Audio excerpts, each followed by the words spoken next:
sound, please. Rolling.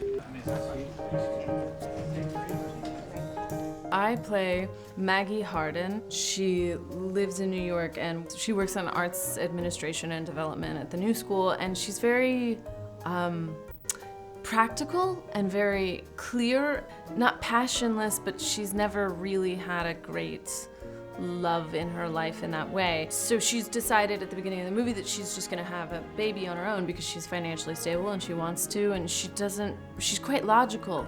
And then when she sets this in motion, she meets John, and I think she falls in love for the first time. The character I play is John Harding, a professor who's struggling to be a novelist, who's in an unhappy marriage, and he falls madly in love with this young woman he meets. He's living his life entirely in the shadow of his partner, Georgette, played by Julianne Moore, and the marriage is working completely for her. She's getting everything she wants, and he just feels a little lost. That's where we find him. John feels that he wants to have a more commercial career. They end up getting divorced, and then Georgette oddly has sort of a breakthrough commercially and ends up being very successful. The divorce you feel like is probably acrimonious, but then they end up staying in touch as parents and friends and as colleagues, as work colleagues. And Georgette, I think, has never stopped loving him. I think always wants him back, and when she's presented with the opportunity, she seizes it. It's about all these people falling in love and falling out of love and finding each other again, and nothing is perfect or cliched. And I think there was something, I just never read anything like that before. The idea of a woman wanting to have a child and not having a partner. When I read it, it didn't really strike me as, by God, this is modern. It was sort of like, yeah, this is what people are finding all different ways to achieve what they want in terms of family.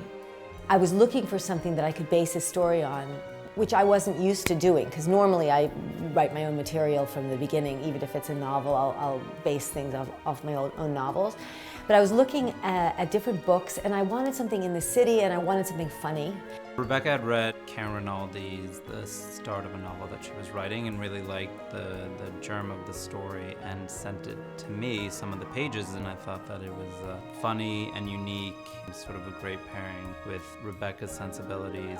The main thing that Karen really wanted was that Maggie was not motivated by guilt, that this was not a story about guilt, but something else, a desire not to be wasteful, a desire to do the right thing. And in a way, that's, I think, part of why she's such an original character. And Rebecca is an auteur filmmaker. She has Final Cut, and she likes to work. She doesn't like to work outside of this system. She needs to work outside of this system. The plan, like with a lot of independent films, is to put a package together and then figure out how much, the film can be made for, and to try to keep it manageable so that you have the artistic freedom that this type of film warrants. In terms of sending it to actors, we really went targeting people that we knew would be right for the parts. When they approached me with this, I paid special attention. Rachel Horowitz is a producer on it who's a friend of mine and somebody I also wanted to work with. And then throw into it two of the best actresses working today. It was a pretty straightforward decision. Well, luckily I'm supposed to be intimidated by Julianne's character, Georgette, in the film, and I am so intimidated by her. I got to work with Julianne for one day, but it was a great day. I think she said at the end of the day to Greta and I, it was really fun. I got to work with other women today, and we were all kind of looking around like, yeah. I mean, she's not an intimidating person. Julianne is like a sweet, wonderful woman, but she's a tremendous actress, and she's also playing this Danish genius. I think Greta is very special as an actress because she is both able to see something from the point of view of a writer, so she sees the whole picture, but she's also very, very present emotionally and has a big emotional reserve. So to be so real emotionally and yet be funny and sort of see how you and what you're doing is fitting into the whole story, that's a really special kind of gift, and it's something that I think very few people have. I feel ownership over this in the way that I've felt ownership over things I've written because I had such a long, luxurious lead up. Oh, there's just something wonderful about being around people who are dedicated to telling stories for no reason but to tell stories. That kind of attitude, it's that real collaboration in the profoundest sense.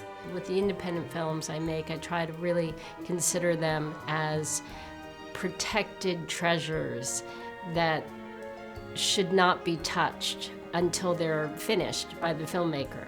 It was all about whatever was best for the film, and we made it together. We really made it together. I would hope that audiences have as much fun as we do making it. And just really, really, really fun to do. It's just very lucky.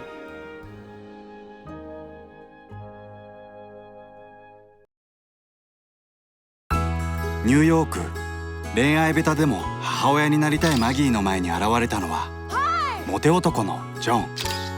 彼の妻は氷の女。I don't want to be married anymore.